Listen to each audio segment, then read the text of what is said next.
So wise and awesome. I want to think about if someone is stuck in that mindset where they're in the fixed mindset versus the growth mindset, what can they do to get out of it and shift into growth mindset and see failure from a different perspective? Great question. And I'm going to give you more than what you're asking for, if that's okay. Let's Awesome. jump into some of the Love it. neuropsychology behind this. Love it. Because it's really fascinating, because when we understand the neuropsychology, that's when we can truly comprehend how foundational our mindsets are to what we do. So in our brain resides our prefrontal cortex. And when we encounter a situation, our senses are sending all sorts of stimuli to our prefrontal cortex. But our brain can't process all of that information. And so what it relies upon is our mindsets, or specific neural connections that filter in select information and interpret that information in unique ways. And how we interpret that unique information goes on to fuel how we think, learn, and behave. So in the case of fixed and growth mindsets, we all have a fixed mindset neural connection, and we have a growth mindset neural connection. We can all see failure as being bad, and we can see it as being good.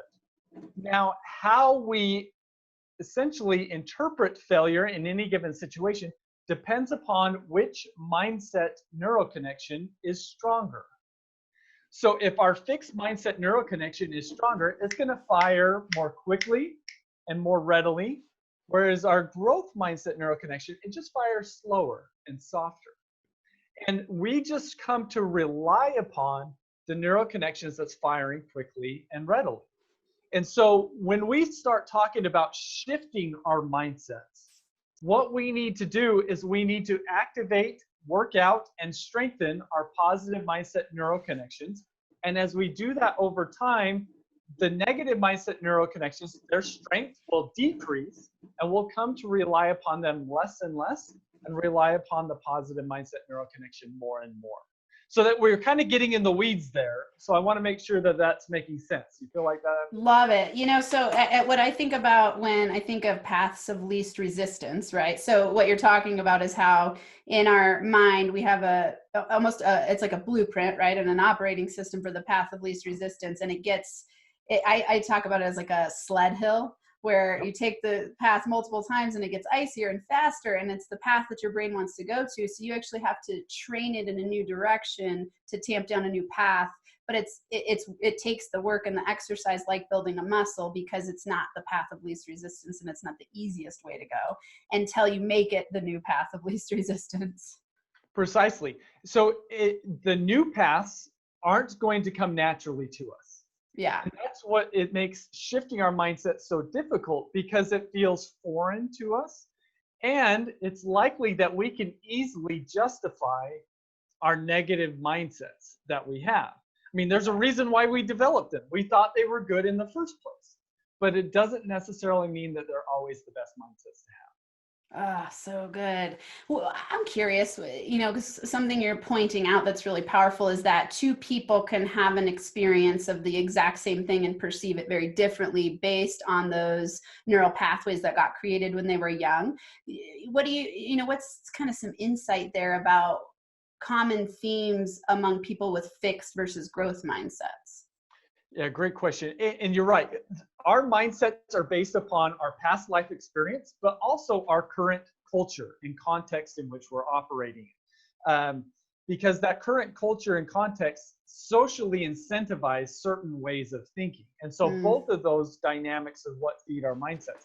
In the case, and let me just maybe back up for a second, and I'll come back to fixed and growth mindsets. My approach to mindsets is really an academic approach, because when I first started to learn about the power of mindsets, I actually, the first thing I did was something that any good academic would do is I went to Google and I literally typed in what mindsets do I need to have to be successful. And I don't know if you've done this, but I was really frustrated with the results, because most of the articles weren't talking about mindsets. They were actually talking about behaviors. And then I'd find articles that one article would promote one mindset and the other article would promote the exact opposite mindset. And so after finding that, I was like, okay, I'll do what I really should have done in the first place, go into the academic research. And what I found is that mindsets have been studied for the last 30 years across psychology, education, management, and marketing. And in each of these pockets, they're identifying their own specific pet mindsets, and they largely aren't talking to each other. And so what I've done with my book, Success Mindsets, is I've essentially just brought these different streams of research together into one framework where I focus on 4 different sets of mindsets. And each set ranges on a continuum from negative to positive. And so going back to kind of fixed and growth, the fixed would be more on the negative side and the growth would be on the positive side. So there's mindsets beyond these 4 sets. The only reason why I focus on these 4 sets is because there's about 30 years of academic research and practice demonstrating that they do influence our thinking, learning, and behavior.